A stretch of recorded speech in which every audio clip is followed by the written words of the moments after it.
గతంలో చంద్రబాబు నాయుడు గారి పరిపాలన కూడా చూశారు. ఆ 5 సంవత్సరాల చంద్రబాబు నాయుడు గారి పరిపాలన చూశారు.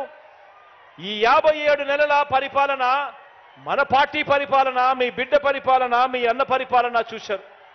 నేను అడుగుతా ఉన్నాను ఒకటే మిమ్మల్ని అందరినీ కూడా, ఎలాంటి నాయకుడు మీకు కావాలి అని చెప్పి అడుగుతా ఉన్నా.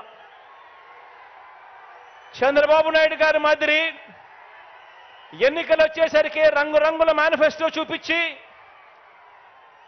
ఎన్నికలు వచ్చేసరికి రైతన్నలను ఎలా మోసం చేయాలి, అక్క చెల్లెమ్మలను ఎలా మోసం చేయాలి, అవ్వ తాతలను ఎలా మోసం చేయాలి, చదువుకుంటున్న పిల్లలను ఎలా మోసం చేయాలి అని చెప్పి దిక్కుమాలిన ఆలోచనలు చేసి రంగురంగుల మేనిఫెస్టోలలో వాళ్ళందరినీ కూడా మోసం చేసే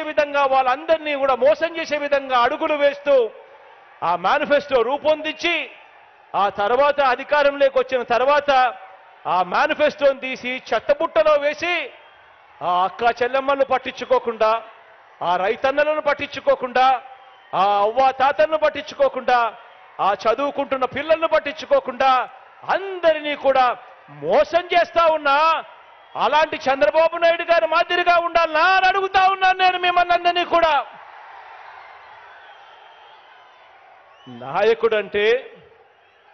నాయకుడంటే ఒక మాట నోట్లో నుంచి వచ్చిన తర్వాత, మరీ ముఖ్యంగా ఎన్నికల మేనిఫెస్టో, ఎన్నికల ప్రణాళిక అని చెప్పి ఒక మేనిఫెస్టో రిలీజ్ చేసిన తర్వాత కష్టమైనా కూడా నష్టమైనా కూడా ఆ మాట మీద నిలబడగలిగిన వాడే నాయకుడు అని చెప్పి సందర్భంగా తెలియజేస్తా ఉన్నా. ఈరోజు అలా చేయగలిగాం కాబట్టి, ఏకంగా 99% హామీలను, ఆ మేనిఫెస్టోలో చెప్పిన హామీలను నెరవేర్చాం కాబట్టి ఈరోజు ప్రతి ఇంటికి కూడా మేనిఫెస్టో తీసుకొని ప్రతి కార్యకర్త, ప్రతి అభిమాని ప్రతి ఇంటికి పోగలుగుతా ఉన్నాడు. వెళ్ళి ఆ ప్రతి ఇంటికి ఆ మేనిఫెస్టో ఇచ్చి, అక్క మీరే టిక్కు పెట్టండి, ఇది మా పార్టీ ఇచ్చిన మేనిఫెస్టో, ఎన్నెన్ని జరిగాయో మీరే టిక్కులు పెట్టండి, ఏకంగా 99% నెరవేర్చాడు మా అన్న అని చెప్పి ఈరోజు ప్రతి కార్యకర్త, ప్రతి అభిమాని కూడా ప్రతి పేదవాడి ఇంటికి వెళ్ళగలుగుతా ఉన్నాడు. ఇది నాయకుడు అంటే ఎలా ఉండాలి అంటే, ప్రతి కార్యకర్త కూడా కాలర్ ఎగిరేసి అదుగో మా నాయకుడు మాట ఇచ్చాడు అని అంటే చేస్తాడంతే అని చెప్పే పరిస్థితి ఉండాలి. నాయకుడు అంటే ఎలా ఉండాలి అని అంటే, ప్రతి కార్యకర్తకు కూడా ఇలాంటి వ్యక్తి ఉండాలి.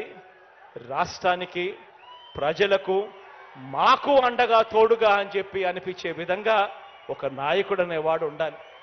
ఈరోజు నేను గర్వంగా కూడా చెప్తా ఉన్నాను, ఈరోజు ప్రతి గ్రామానికి మనం మంచి చేశాం, ప్రతి ఇంటికి మంచి చేశాం, ప్రతి పేద కుటుంబానికి మంచి చేశాం, ప్రతి పేదకు వారి భవిష్యత్తుకు ఈరోజు అండగా నిలబడగలిగాం.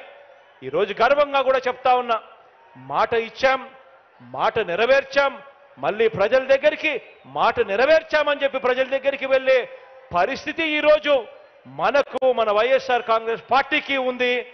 అందుకే అడుగుతా ఉన్నా, అందుకే చెప్తా ఉన్నాను, వచ్చే ఎన్నికల్లో మన టార్గెట్ 175కు 175 అని అడుగుతా ఉన్నాను. వచ్చే ఎన్నికల్లో మన టార్గెట్ 25 ఎంపీలకు 25 ఎంపీలు అని అడుగుతా ఉన్నాను. పరిపాలనలో మనం ఎక్కడా తగ్గలేదు. మనకు ఒక్క ఎమ్మెల్యే కానీ ఒక్క ఎంపీ కానీ తగ్గేందుకు వీలే లేదు అని అడుగుతా ఉన్నాను.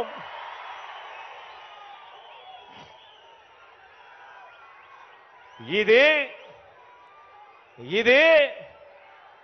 650 వాగ్దానాలు ఇచ్చి అందులో 10% కూడా అమలు చేయని చంద్రబాబు ప్రభుత్వం కాదు, చంద్రబాబు పార్టీ కాదు, చంద్రబాబు పాలన కాదు.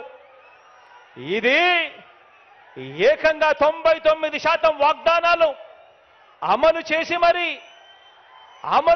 మరి ప్రతి ఇంటికి వెళ్ళి మేనిఫెస్టో చూపించి ఆ అక్క చెల్లెమ్మల ఆశీస్సులు కోరుతా ఉన్న మన వైఎస్ఆర్సీపీ పార్టీ, అటు టీడీపీ ఇటు వైఎస్ఆర్సీపీ, అటు పెత్తందారులు ఇటు పేదవాడు అడుగుతా ఉన్న పేదవాడి భవిష్యత్ కొరకు